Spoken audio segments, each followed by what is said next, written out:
5 मिनिटापूर्वी भूमिका घेतली माझी. ते हे नाही लावू ना तुमचं इथेच. हे बघा हे नंतर हे तुम्ही इथे उभं राहा. इंग्लिश में भी इधर ही पूछ लो.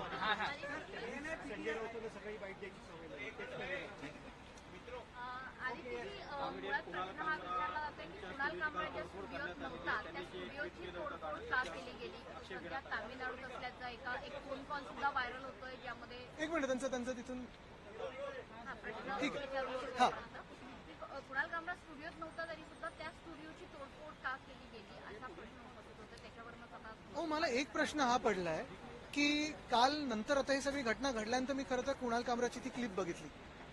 त्याच्यात सगळं जे काही आहे ते चोर गद्दार असा उल्लेख आहे. नक्की कधी ठरवलं एकनाथ शिंदेच्या चिंदीचोर टोळीनी की चोर आणि गद्दार म्हणजेच एकनाथ शिंदे आहेत? म्हणजे आम्ही तर 2-2.5 वर्ष बोलत आहोत, पण त्यांच्याच लोकांनी का म्हणजे मिरची का लागावी त्यांना की चोर आणि गद्दार म्हणजेच एकनाथ शिंदे असं बोलून त्यांनी तोडफोड करावी? दुसरी गोष्ट म्हणजे त्याच्याही पुढे जाऊन धक्कादायक गोष्ट अशी आहे की एकनाथ शिंदेच्या एका खासदारांनी त्यांची तुलना सापाशी केलेली आहे, विषारी सापाशी. म्हणजे ही आता काय गंमत जमत होत चाललेली आहे.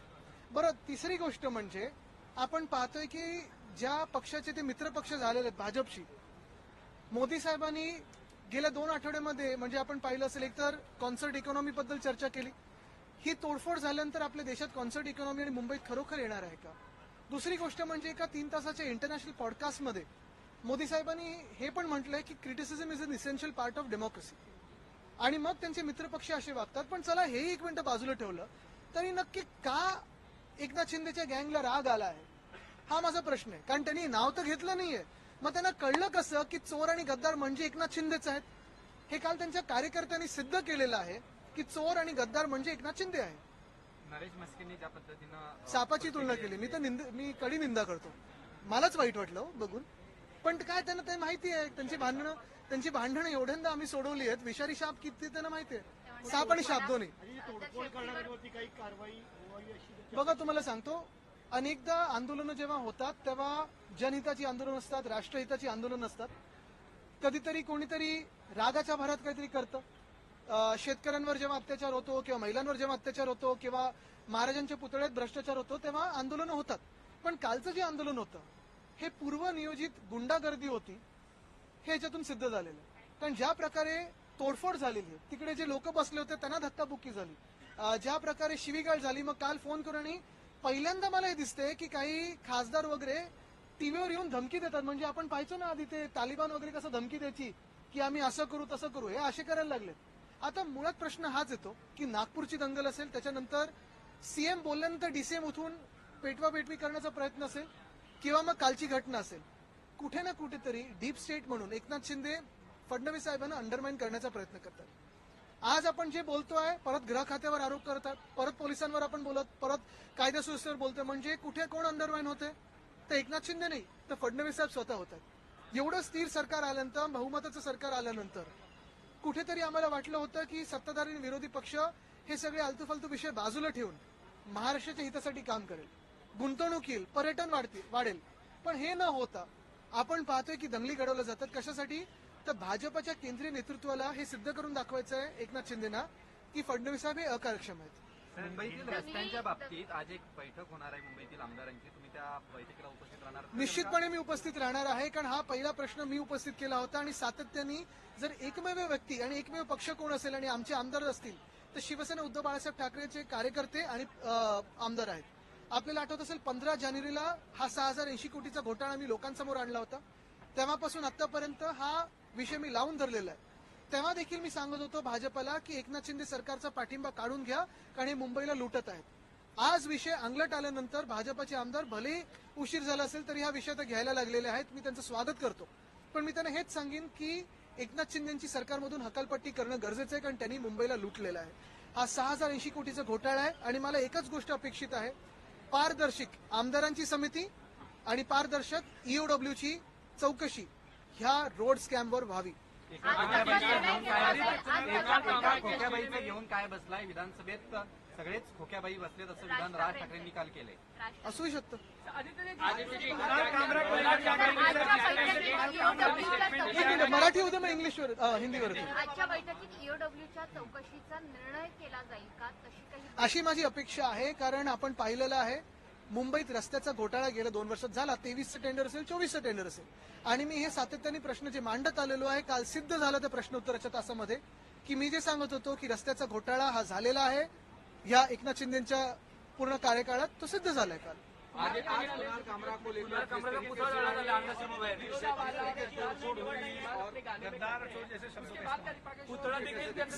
सवाल यही है कि कल जो कुणाल कामरा की क्लिप मैंने देखी, ये सब आंदोलन के बाद देखी, ये तोड़फोड़ के बाद देखी, सवाल यही मन में उठता है कि कब एकनाथ शिंदे के कार्यकर्ताओं ने भी तय किया कि गद्दार और चोर यानी एकनाथ शिंदे है.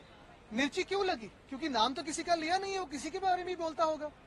मिर्ची क्यों लगी? दाढ़ी, चश्मा, वो सब जो बोला है वो एकनाथ शिंदे पे ही क्यों बोला है?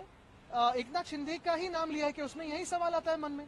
मिर्ची क्यों लगने की जरूरत थी? क्या सुपारी दी गई क्या? क्योंकि लगातार ये आरोप लग रहे हैं कि देखिए, एकनाथ शिंदे ने कोई 1-2 फिल्म बनाई, उसमें बहुत सारी झूठी बातें दिखाई, आलतू फालतू बातें दिखाई, वो चल जाता है. और उनके खिलाफ कोई बोले तो क्या वो जमीन पे आसमान से टपके? यही बात है ना कि ये मवालीपना जो है, ये टपोरीगिरी जो है महाराष्ट्र में उनके हाथों से जो चल रही है, वो कहीं ना कहीं मुख्यमंत्री रोक लगाएंगे कि नहीं? क्योंकि ये मिर्ची लगने का कारण ही था. अगर खुद चोर नहीं है, खुद गद्दार नहीं है, तो क्या कारण था कि कल उन्होंने तोड़फोड़ की? फडणवीस जी ने कहा है कि ये सुपारी दी गई थी और एक तरफ से इशारा आप लोग की तरफ था. देश नहीं, पूरी दुनिया जानती है कि गद्दार और चोर कौन है. लेकिन अब तक तो ये एकनाथ शिंदे नहीं मानते थे. अभी कल जो हमला किया उन्होंने, तो अभी शायद मानने लगे हैं कि गद्दार और चोर अगर किसी के बारे में बोले तो वो खुद है. देखिए, ये सारी बातें जो है, ये सारी बातें सुपारी वुपारी की जरूरत नहीं है. ये तो उनके मन से आई है, और हम पे भी टिक्का की है ना उन्होंने. कुणाल कामरे ने कितने बार हम पे बातें की है, कितने बार सारे लोगों पे की है. कल तो मोदी साहब पे भी की है, बहुत लोगों पे की है, लेकिन किसी की रिएक्शन इतनी है नहीं आई. कितने बार पिछले 20 सालों में, 25 सालों में प्रधानमंत्री महोदय पे बातें हुई है, बहुत सारे लोगों पे बातें हुई, लेकिन कोई ऐसे रिएक्ट नहीं करता है. कल की बात कुछ अलग मिर्ची लगाने वाली बात थी, ऐसे ही रिएक्शन है.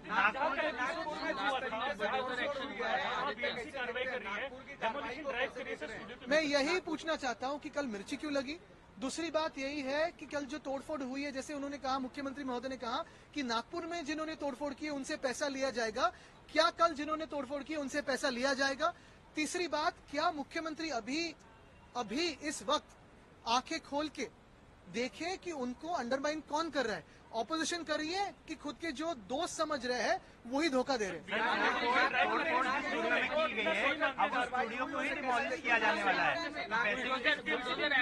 ये बुलडोजर राज बिल्कुल ठीक है, लेकिन ऐसे ही कार्रवाई क्या कोरटकर पे करेंगे? क्या सोलापुरकर पे करेंगे? क्या वो कार्रवाई कोश्यारी जी पे करेंगे? और क्या ये एकनाथ शिंदे की जो चिंदी चोर है वो कोरटकर और सोलापुरकर पे चिल्लाएंगे ऐसे? अर्बन नक्सल की बात मुख्यमंत्री विधानसभा में कहते हैं, इसको कैसे देखते हैं आप? अरे चलो फिर, उनका अगर अर्बन नक्सल ये शब्द आया है तो इसका यही एक अर्थ बनता है कि अभी सरकार चलाना इनको मुमकिन नहीं है. क्योंकि जब जब अकार्यक्षम सरकार होती है, जब जब ये लोग कंफ्यूज हो जाते हैं, अंदरूनी झगड़ों में लग जाते हैं, तो फिर किसी को माओवादी, अर्बन नक्सल, ये सारी बातें उछल के लाते हैं. मुंबई के रास्तों को लेकर के एक मीटिंग होने वाली है, इसको कैसे आप क्या रहे हैं? लेकिन क्यों कुणाल कामरा माफी मांगे?